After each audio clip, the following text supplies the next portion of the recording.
안녕하십니까. 사회보험TV 김영화입니다. 퇴직연금 특강 시리즈 두 번째 DB, DC, IRP 퇴직연금 종류별로 장단점을 알아보는 시간을 갖도록 하겠습니다.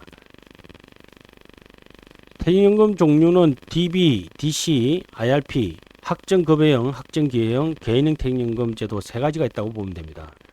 DB, DC와 IRP를 구분해서 적은 이유는 DB, DC는 기본적으로 보험제도로 이야기하자면 단체보험적 성격을 가지고 있습니다.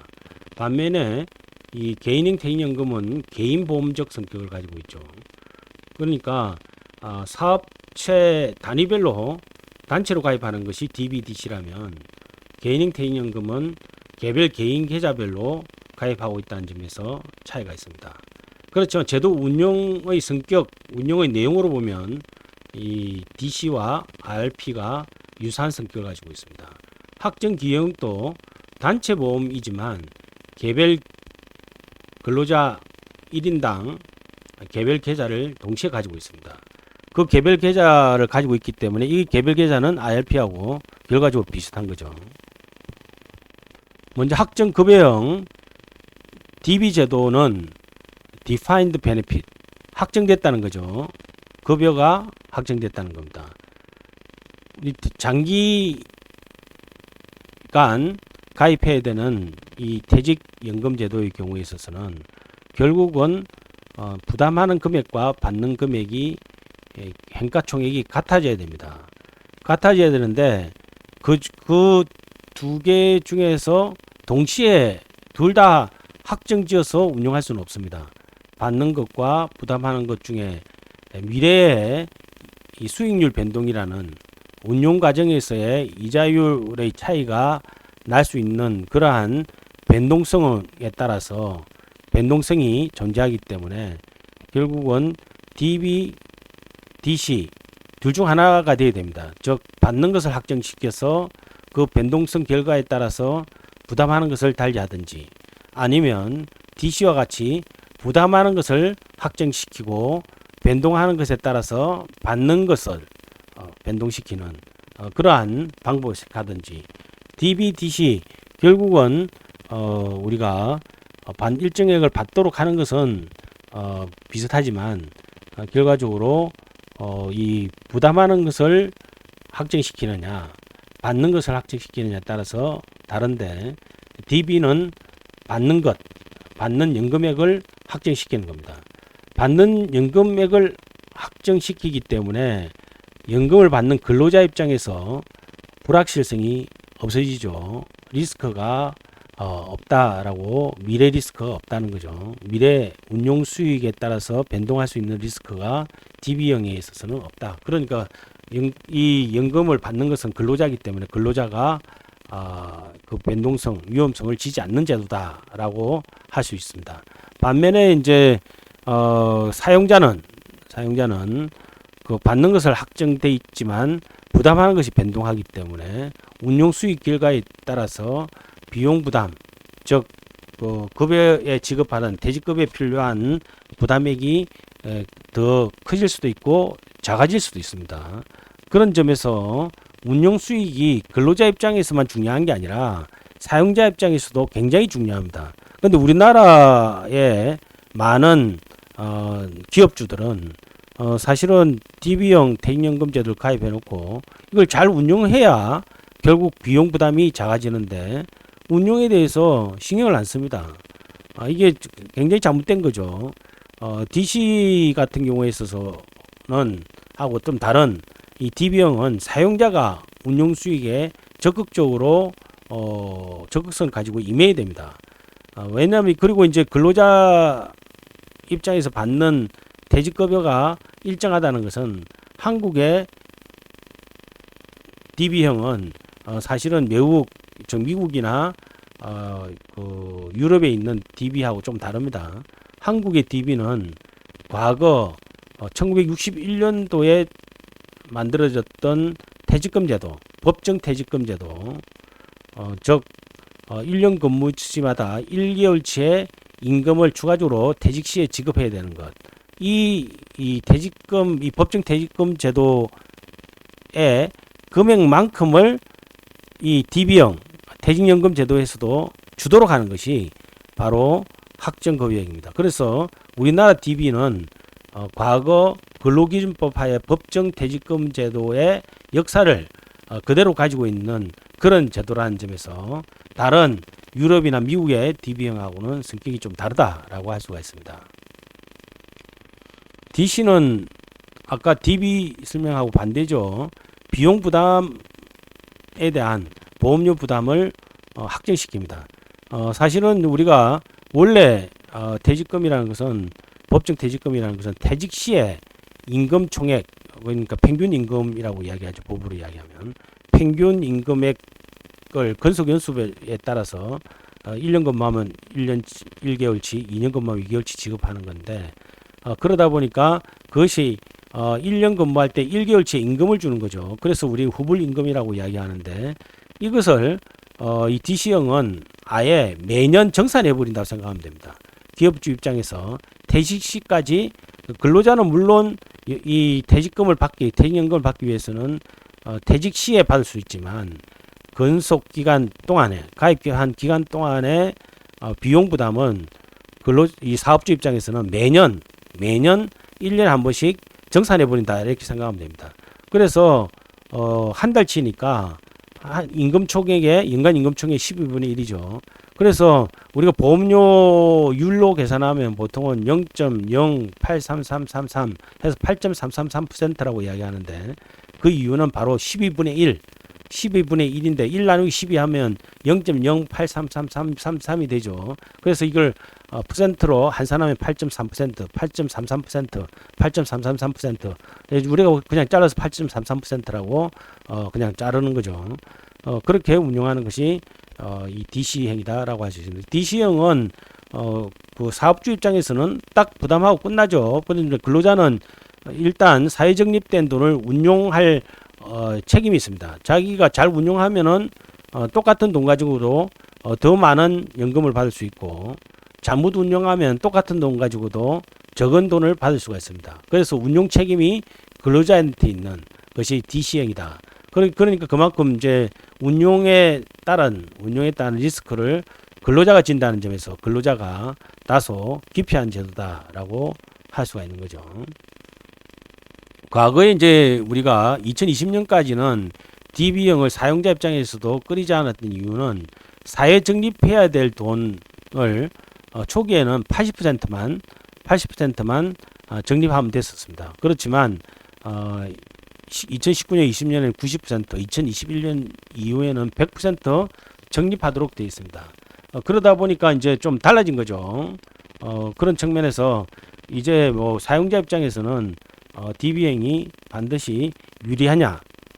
사실은 DB형이 이제 부담이 됐던 제도지만 실제로 더 부담이 되는 제도로 2021년부터는 됐다라고 할 수 있습니다. IRP 제도는 직장을 자주 이동할 경우에 사실은 A 직장에 있다가 퇴직하면은 금융기관 우리는 지금 퇴직연금 제도의 특징이 우리나라는 그 운용기관들이 다 민영 보험회사나 민영 은행이든가 민영 그 증권회사죠. 그러다 보니까 자기가 다니는 직장에 새로 이동하는 직장에 그 금융기관, 퇴직연금을 운용하는 기관들이 다 다를 수가 있습니다. 그러다 보면은 사실은 이직 시에 그 퇴직연금을 계속해서 적립 못할 수 있는 그런 가능성이 생기고 그러면 결국 퇴직연금이란 말만 드러났지 결국은 연금이 아니라 일시금 제도로 전락할 수 있어서 가능하면은 이 중간 정산돼서 그냥 그 노자금으로 안 쓰여질 걸 방지하기 위해서 이동할 때마다 개인 계좌별로 돈을 적립시켜서 그 계좌를 따라서 A 기업에서 그만두더라 하는 순간에 B 기업에 이동할 때 IRP 제도를 만들어서 그 돈 가지고 B 기업에 계속 적립하고 또 이동할 때 또 그 계속해서 IRP 가지고 이동할 수 있고 물론 이제 금융기관도 바꿀 수도 있죠. 그렇게 제도를 만든 것이 IRP 제도입니다. 이 IRP 제도는 결국은 DC 제도와 비슷한데 아까 말씀드린 대로 기본적으로 사용자가 비용 부담을 그냥 해버리는 겁니다. 매년 정산해 버린다 할 수 있습니다. 그렇지만 이 DC하고 다른 것은 개별 계좌별로 직장 이동하더라도 가지고 다닐 수 있다 하는 점에서 다르다 할 수 있습니다. 결국은 이제 우리가 다시 정리하자면 급여가 이렇게 직각삼각형으로 명확하게 정해져 있고, 사용자 부담금은 결국은 요 차이, 요 돈 줘야 될 돈과 사용자 부담금의 차이가 운용 수익이죠. 그 운용 수익이 많아지면은 사용자 부담금이 작아질 수 있는 그런 가능성을 가지고 있다는 거고, 반면에 확정 기여형은 사용자 부담금이 확정되어 있는데 연금액이 달라지는 거죠. 운용 수익에 따라서 왔다 갔다 할 수 있다는 것을 보여주고 있습니다. 그래서 그렇지만 이 확정 급여형이냐 확정 기여형이냐 DB냐 DC냐는 일시금이냐 연금을 받냐 이거하고 관계없습니다. 퇴직 시점에 연금 또는 일시금을 선택하게 되어 있습니다. 그것은 나중에 또 설명을 하도록 하겠습니다. 그래서 결론적으로 이야기하면 DB, DC의 차이점은 결국은 비용 부담은 사용자가 다 하는 건 마찬가지입니다. DB나 DC는 다 사용자가 전액 부담하는데 사용자 부담하는 액을 확정시켜 놓는 것이 DC형이고, DB형은 그 근로자가 퇴직하는 시점 되어 봐야 그 얼마나 부담해야 될지가 결정되지만 돈은 미리 사회적립을 하죠. 사회적립한 돈이 충분히 적립된지 여부를 갖다가 따지기 위해서 우리가 사실은 계속 우리 책임준 비용 같은 걸 계산하고 해야 되는 거죠. 그런 점에 있어서의 변동성이 존재하고 있다라고 할 수 있습니다. DC형은 여기에 뭐 기업 또는 그 근로자가 공동 이런 이야기는 기본적으로 8.33%까지는 사업주가 부담하는 거고, 추가 가입을 원할 때는 추가적으로 적립을 원할 때는 할 수 있다 이런 이야기를 하고 있는 거죠. 그 다음에 이제 연금이 일시금 받을 수 있다는 거 마찬가지고요. 그리고 이제 직장을 이동할 때 DC형 같은 경우는 어차피 개인 계좌별로 가지고 있었기 때문에 가지고 떠나면 되는 거죠. 물론 복잡하다고 되어 있지만 이것도 이제 IRP 제도로 연결해서 가입하기 때문에 그렇게 어렵지는 않습니다. 다만 이제 사전 적립한 돈이 계속 필요한 책임준비금만큼을 가지고 있느냐를 체크해야 되기 때문에 규제 및 감독은 DB형이 더 강하다는. DC형은 사용자가 부담해야 할 돈은 이미 확정되어 끝나버렸죠. 운영 수익만 에 따라서만 연금액이 달라지기 때문에 규제 및 감독이 거의 필요 없다라고 할 수 있겠습니다. 그래서 일반적으로는 우리나라의 DB형은 공기업이나 대기업 근로자들이 많이 가입하고 있고, DC형은 중소기업 근로자들이 많이 가입하고 있습니다. 그래서 보통은 이제 근로자들이 DB형이 좋다라는 인식을 가지고 있는데, 왜냐하면 리스크가 확정 기여형 같은 경우에 있어서는 근로자한테 지고 DB형은 기업 주액이 있기 때문에 이 근로자 입장에서는 좋다고 생각하지만 그것은 그렇게만 생각하는 굉장히 단견이다 할 수 있습니다. 임금 체계에 따라서 DB가 좋으냐 DC가 좋으냐가 달라집니다. 즉 우리가 그 본인이 종사하고 있는 그 직장의 임금 체계가 호봉 체계를 가지고 있는, 즉 건속 연수에 따라 임금이 올라가고, 또 사원으로 입사해서 대리, 과장, 차장, 부장, 실장 뭐 이런 식으로 계속 승진이 가능한 그런 직장 같은 경우는 이 DB형이 유리할 수도 있습니다. 그렇지만 반드시 유리한 것도 아니지만 유리할 수도 있습니다.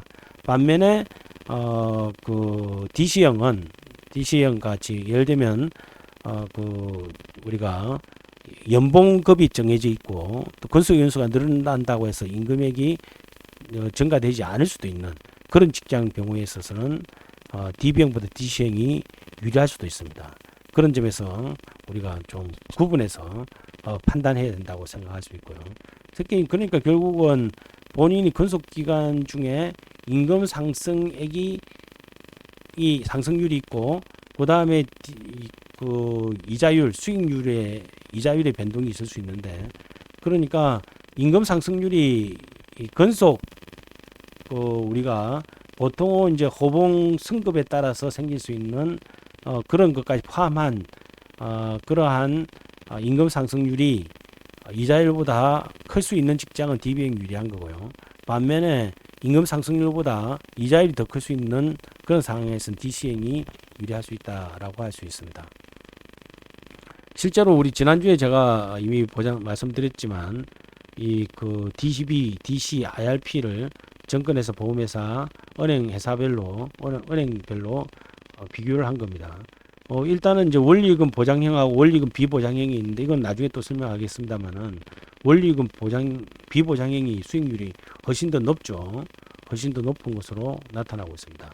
원리금 보장형은 보통 뭐 1%에서 2% 사이인데 이제 원리금 비보장형은 이게 정권 이 DB라 하더라도 훨씬 더 이 보장형보다 높죠.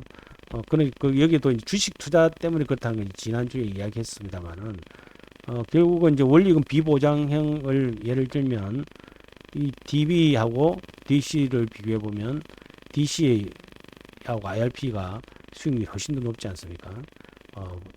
정권도 그렇고 보험도 그렇고 은행도 그렇고 그다음에 이제 우리가 원리금 보장형 같은 경우에 있어서도 사실은 DC가 낮지 않습니다. 왜냐면 이제 정권회사의 원리금 보장형만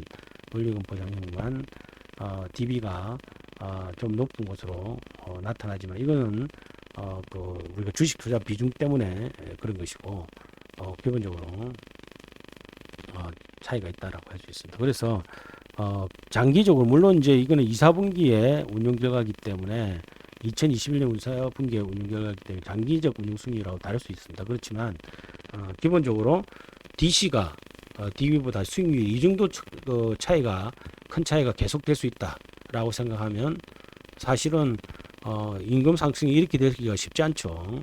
뭐 이렇게 차이가 날 수는 없습니다. 그래서 그런 측면을 보면은 결국은 이 DB가 DC보다 유리하다는 그러한 생각도 잘못된 생각일 수도 있다 하는 것을 우리 인식하는 것이 중요합니다.